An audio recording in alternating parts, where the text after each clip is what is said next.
What is up, everybody, and welcome back to another video. And in today's video, I'm going to be doing some sequel talks for a pretty exciting announcement that we just got pretty recently. I would say, if anything, 2 to 3 days ago. So as the title implies, it's going to be a Transformers sequel, Transformers Rise of the Beast. This is going to be a direct sequel to the Bumblebee film that served as the prequel to the Michael Bay franchise. So I'll go ahead and get into detail about that. But before I do so, I just want to remind you guys, as always, to make sure you smash that like button. For all my new people coming into the channel and checking out these videos that I put out, please consider subscribing. Unless you already have, then thank you. And leave a comment. I'd love to interact with you guys and to know what your thoughts are on the video, or maybe any suggestions you have, or whatever you guys want to really comment. I'll comment back. So yeah, with that out of the way, let's get right into this. So 2018's Bumblebee proved that you could breathe life into an already established franchise without really damaging what was already done, and also while enhancing what was done. So this sequel was announced as Transformers Rise of the Beast. It is a direct sequel to the 2018 Bumblebee that I'm talking about right now. That was set in 1986 or 1987, one of those 2 years, but I assume this will pick up some years after those events. It's going to be in between Bumblebee and Transformers, which was set in the 2000s with Shia LaBeouf. So just keep that in mind when you're thinking about the timeline and where this fits in the Transformers cinematic universe, which is what we'll call it, I guess, the TCU or whatever. Nonetheless, I think that's a really smart move on the producer's part, and also the team behind this idea, because Bumblebee is just a great film. It's a fun action film. I think the visuals are spectacular. The story and the heart that the film has in it really set it apart from the other Transformers movies. So I totally appreciate that, and I can't wait to see what this does, because as the title implies, Rise of the Beast would bring us to Beast Wars, where we see the Maximals, the Terracons, and the Predacons. And we also did recently get confirmation that Ron Perlman will be reprising his role as Optimus Primal from Transformers Power of the Prime. So that'll be really exciting to see, just because we know that Peter Cullen will be back as Optimus Prime. So to hear him interact with Ron Perlman, who's a very established actor and voice actor, especially playing Slade Wilson in Teen Titans. Shout out to that show, one of the best shows Cartoon Network put out. But I'm excited to see what they do with that, what they have in store with the Maximals, the Predacons, and the Terracons. So we might not be seeing a lot of, the usual Decepticons and also the Autobots, because Maximals are technically the Autobots, and then you got Predacons and Terracons, who are also technically Decepticons.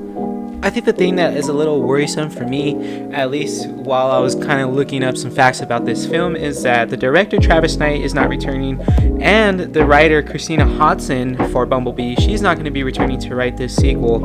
I mean, I think that the film is in some capable hands, but I don't think it's going to have that specialness and that epicness that I feel Bumblebee really brought. I think it's a really slept on.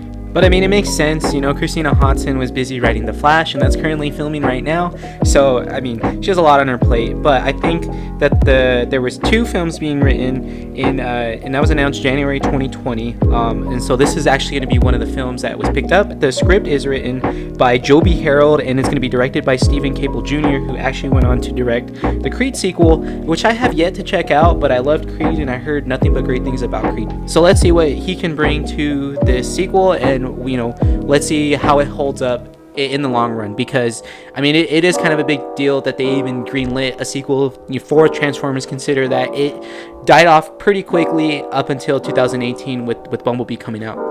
And so far, news is pretty light. I mean, we have some casting. We have Anthony Ramos cast in the lead male role, and then we have Dominique Fishback cast in the opposite lead female role. So Anthony Ramos will be playing Noah, an ex-military electronics expert who lives with his family in Brooklyn, while Dominique Fishback will be playing Alina, an artifact researcher at a museum whose boss keeps taking credit for her work. And then we also have a cast, Lauren Velez as Noah's mother, and then of course the 2 voices, which would be Peter Cullen and Ron Perlman. So with that information, we can take away that at least this film will be taking place in 2 different settings, one in Brooklyn and one in a more exotic location, where I'm assuming we'll see a lot of the Beast Transformers, so Optimus Primal, Scourge, and etc. and etc. This movie is scheduled to be released next June 24th, so filming is still currently ongoing and started on June 7, 2021, and filming is also expected to start in Machu Picchu in Peru.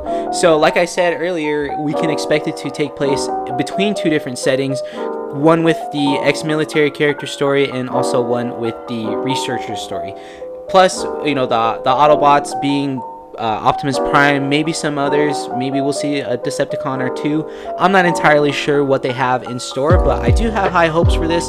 Like I said, 2018's Bumblebee proved a lot, and I hope that they continue with the potential that movie unlocked. So let's see what they bring for us. And I also do hope that there is more down the line for the Transformers cinematic universe. I do think that there are multiple stories that they can tell. There are characters that they could bring in from, you know, the cartoons back in the day, whether you were watching it on Hasbro.com or you caught it on TV early enough or in the midday when you got home from school. It's a very ripe universe, and it's cool to see that it still has life. So again, I'm just very, very excited to see what happens in the sequel, what the story has to do with, and who we might see on screen. And of course, those awesome epic transformations that they accomplished with that CGI work is still to this day some of the best work we've seen from any, you know, new movies. I mean, there's a lot of great CGI work in plenty of other films, but this still holds up to this day. And don't tell me otherwise. The gears, everything clicking and rotating and doing its thing right in front of your eyes in pure HD is actually a really special thing to see. So go rewatch some of these films because it does stand out, and a lot of people will tell you that, myself included. Until then, guys, this is all the information that I have. Once more concrete information starts to come out, such as more cast members, more voice roles announced, and also maybe a synopsis, once that all comes out, I'll go ahead and do another follow-up video giving you guys more detailed information and more of my thoughts on where this can go and what else we can see in potential sequels that might come. So up until then, guys, I will be making some other videos. I hope you guys enjoyed this video and continue to check out the other videos that I have put up. Thank you guys in advance, and I hope you have a good one. I'll catch you guys on the next video. Peace.